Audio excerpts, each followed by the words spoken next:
Thierry Santa, bonsoir. Bonsoir. Alors on l'a compris, 3 mois, sans vols commerciaux, à savoir jusqu'au 24 octobre. Alors, sans vols commerciaux classiques, mais bien sûr avec toutes les dérogations nécessaires pour permettre malgré tout les trajets entre la métropole et l'Australie, Sydney, comme vient de l'indiquer votre reportage. Alors qu'est-ce qui a prévalu à ces décisions ce matin ? Vous savez, quand on observe la situation aujourd'hui mondiale de la reprise de l'épidémie au niveau mondial, et y compris dans le Pacifique et en particulier en Australie et en Europe, le choix a été celui-ci de maintenir finalement toutes ces mesures qui protègent la population calédonienne de l'introduction du virus en Nouvelle-Calédonie.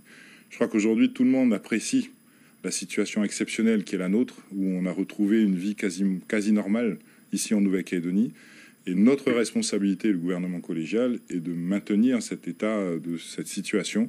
Et la seule façon de la maintenir, c'est de maintenir ces mesures de restriction à l'entrée en Nouvelle-Calédonie avec la quatorzaine, avec le test PCR à l'issue de la quatorzaine, et maintenant également un test PCR 72 heures avant le vol. Donc ce sont toutes ces mesures qui ont permis d'être finalement aussi bien ici en Nouvelle-Calédonie aujourd'hui. Et cette 14Z, c'est bien à charge de la collectivité ? Alors, ça a été de longues discussions au gouvernement sur ce sujet. Le choix a été effectivement encore pendant tout le mois d'août, en l'occurrence, maintenir une gratuité de cette quatorzaine.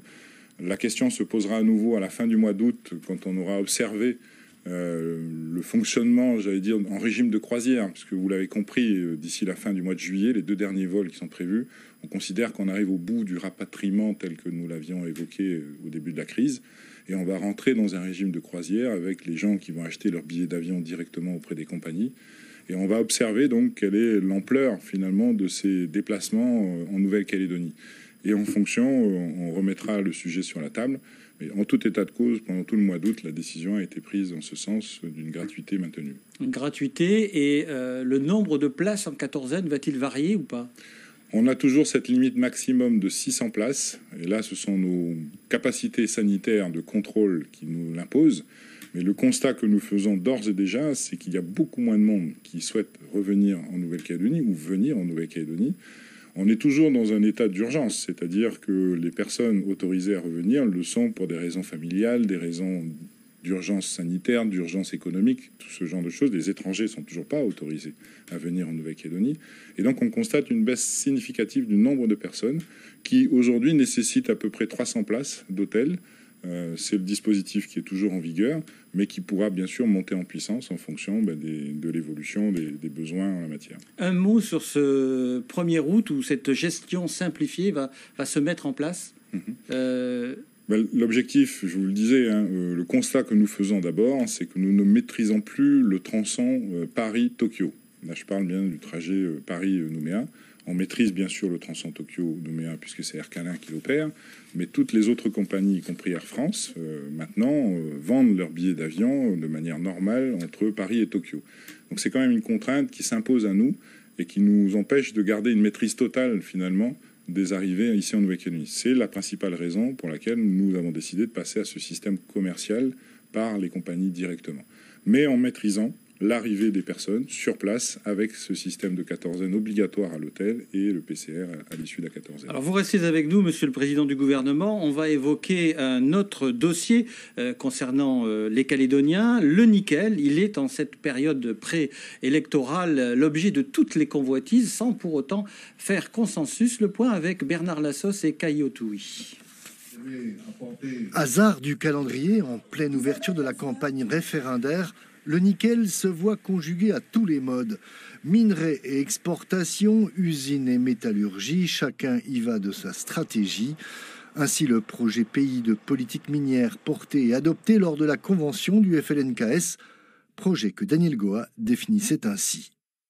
Nous demandons à ce que le pays reprenne le contrôle de tous ces massifs miniers et accède à 51% au capital de la SNL. Et d'envisager un nouveau préalable minier.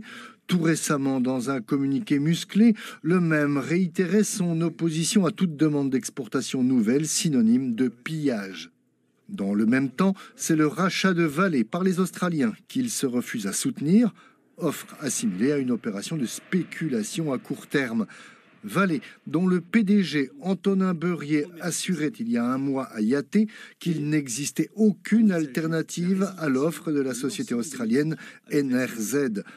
Enfin, le gouvernement n'est pas en reste, qui lance un cycle de travail sur le nickel de demain, formulé ainsi: un nouveau nickel pour un nouveau monde. Alors Thierry Santin, on le sait, ce matin au gouvernement, des textes sur le nickel ont été discutés, mais il n'y a pas eu de décision. Pourquoi? Qu'est-ce qui a achoppé? La volonté n'a pas été de passer en force sur ce sujet extrêmement important pour la Nouvelle-Calédonie, qui est le nickel. Donc le choix a été effectivement de reporter à nouveau cette décision. Il y a eu une volonté de concertation complémentaire qui a été exprimée par certains membres du gouvernement, qui a été entendue par la collégialité du gouvernement, et surtout une demande d'organisation d'un GTPS sous l'égide de l'État sur ce sujet. GTPS, c'est groupe technique des présidents et signataires, sous l'égide présidé donc par le haut-commissaire, qui devrait l'organiser assez rapidement dans les jours à venir. Je pense qu'il était nécessaire de prendre ce temps supplémentaire de concertation pour aller chercher l'adhésion la plus large possible à ces projets de texte. Ces textes sont fondamentaux pour le secteur du nickel.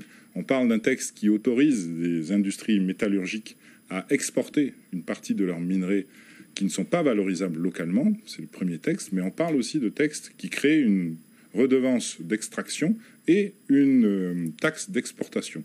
Tout cela pour alimenter les caisses des collectivités, en particulier des communes minières, mais aussi le fameux fonds pour les générations futures dont nous parlons depuis au moins une trentaine d'années. Donc ce sont des textes importants. Le premier étant destiné à faire face à une situation exceptionnelle. On a 2 usines, ça a été évoqué dans votre reportage, Vallée Nouvelle-Calédonie et la SLN, qui sont en grande difficulté, qui ont besoin de ces exportations complémentaires. Et la réponse qui est proposée dans les textes dont je parle sont des réponses ponctuelles. Les autorisations d'exportation que j'évoque sont des réponses ponctuelles pour faire face à cette situation exceptionnelle. Ça ne préjuge pas des discussions qui vont se tenir dans le cycle de travail Un nouveau nickel pour un nouveau monde, dont la journée finale est prévue à la fin de cette année 2020 et au cours de laquelle il s'agira justement de réfléchir à la stratégie globale minière. Donc c'est ça le fond de la démarche qui est la mienne. Et s'il faut prendre 2 semaines de plus pour atteindre cet objectif, eh bien on prendra 2 semaines de plus. Mais il faudra prendre nos responsabilités. À un moment donné, il faudra trancher. En tout cas, moi, je prendrai mes responsabilités. On parle d'un secteur fondamental. La SLN, c'est 2100 emplois, 10 milliards de salaires par an, 3 milliards 500 millions de cotisations sociales à la CAFAT. Vallée, c'est 1600, 8 milliards et 2 milliards 6. Vous voyez que ça a un impact. Ça peut avoir un impact extrêmement grave pour l'économie calédonienne dans sa globalité. Alors, sans parler des familles concernées, bien entendu. Avant de se quitter, Monsieur le Président du gouvernement, j'ai envie de vous parler de ce courrier interne au rassemblement que j'ai ici, que nous avons lu, qui parle d'un malaise interne au parti, le rassemblement, la tenue d'un congrès électif qui est souhaité, et pour définir une stratégie à venir. Quelle est votre réaction par rapport à ce courrier interne? Vous savez, il y a un temps pour tout.